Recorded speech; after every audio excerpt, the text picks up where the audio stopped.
So how can I maximize my Social Security? That's the question that we'll be tackling today's video at the Parkmount Financial Partners YouTube page. Now, why is Social Security important? Well, according to the Social Security website, over 180 million Americans are currently covered by the Social Security system, whether you're paying into it or you're getting money out of it. So understanding how the rules work are important. For older adults, 40% of all older Americans count Social Security as over 50% of their personal income, and that's a result of choices that they made on how to claim Social Security. And claiming it correctly is really important because not doing so could cost you tens of thousands of dollars. And so we're going to be talking about what are some of the ways that Social Security can be maximized, some of the things to be thinking about. But first, let's talk about how Social Security is funded. Social Security is funded by a payroll tax. For employees, they pay 6.2% of their total income up to the cap of $160,000 this year gets paid into the Social Security system. The employer pays another 6.2%, so that's over 12% of your income gets paid into the Social Security system to fund these programs. Now, for individuals who hope to be covered in retirement for Social Security, they need to have a minimum of 10 years of substantial employment in order to even qualify. How they count and factor out what your payment is going to be from the system is determined based on the top 35 years of earning history that they run through their calculations to come out with your benefit amount.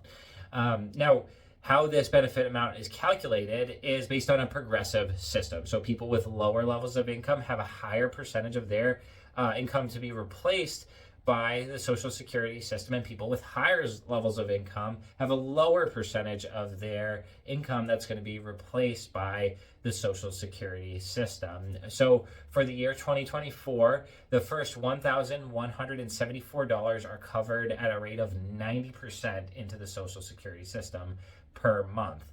And that helps to calculate what the actual payment level is going to be when you take those benefits. The next roughly $6,000, so from $1,174 to $7,074 is covered at a rate of 32%. And then from there, that $7,074 amount and upwards to the cap is covered at only 15% in determining what that actual payment level is going to be. So now that we understand how that Social Security system works, how they create these payments and how they calculate that, what are some of the ways that we can maximize our Social Security? Well, let's start with our worker history. First of all, like we said, the top 35 years of your earnings history are what they use to calculate your Social Security benefit amount. So if you've worked for less than 35 years, that means they're counting zeros in how they factor your actual benefit at retirement.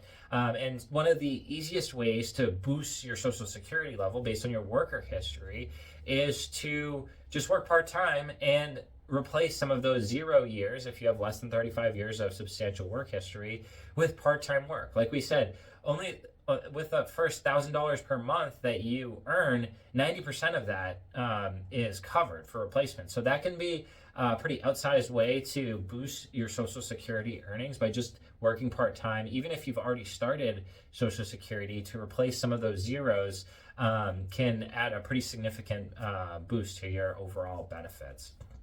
The second way to boost your Social Security benefits is by deferral credits. Your full retirement age is probably going to be around 66 to 67, but you can take it as early as 62. If you do take it early, there may be some good reasons to do that based on your unique circumstances, but generally you're going to be reducing your overall benefit at a rate of 5 to as much as almost 7% per year that you take it earlier. And so by deferring your benefit, you're able to increase the amount of guaranteed income that you have for life. And that guaranteed income actually increases with inflation too. So your inflation increases are on a larger base, which benefits you pretty significantly, especially if you're expecting and have longevity in your family. This can be a valuable protection later on in life against running out of money with a higher income benefit later on down the road. Additionally, if a large amount of your assets outside of the Social Security is in pre-tax retirement plans, there could be significant tax advantages to deferring your Social Security, and that would depend on your unique circumstances and a lot of other factors, but that is another piece to consider. The third way to make sure you're getting the most out of the Social Security system is by understanding your dependent benefit eligibility. If you're married or had been married for over 10 years, not only do you have a worker history with the Social Security system, but you have a dependent history with the Social Security system where you may be eligible for dependent benefits on your spouse or ex-spouse's working history. So if you were a homemaker or a stay-at-home parent for a number of years and don't have very much of a work history, you may benefit significantly from taking the dependent benefit, and that is 50% of whatever your spouse's full retirement age benefit would be is what you're eligible for at your full retirement age, and you can take that earlier at penalty as well. Now, lastly, there is the survivor benefit, and this is very important.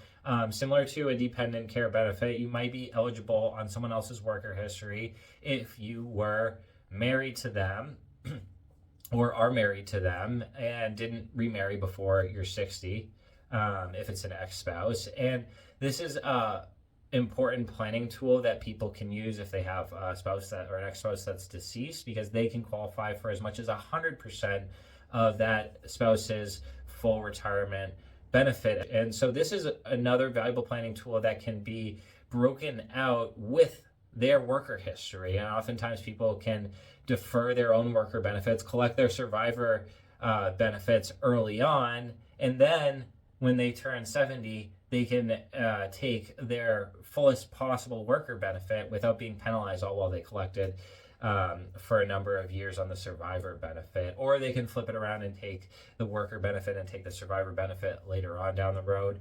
There's a number of different planning scenarios that someone might want to look at when they're thinking about the survivor benefits or dependent benefits in a combination with their worker benefits.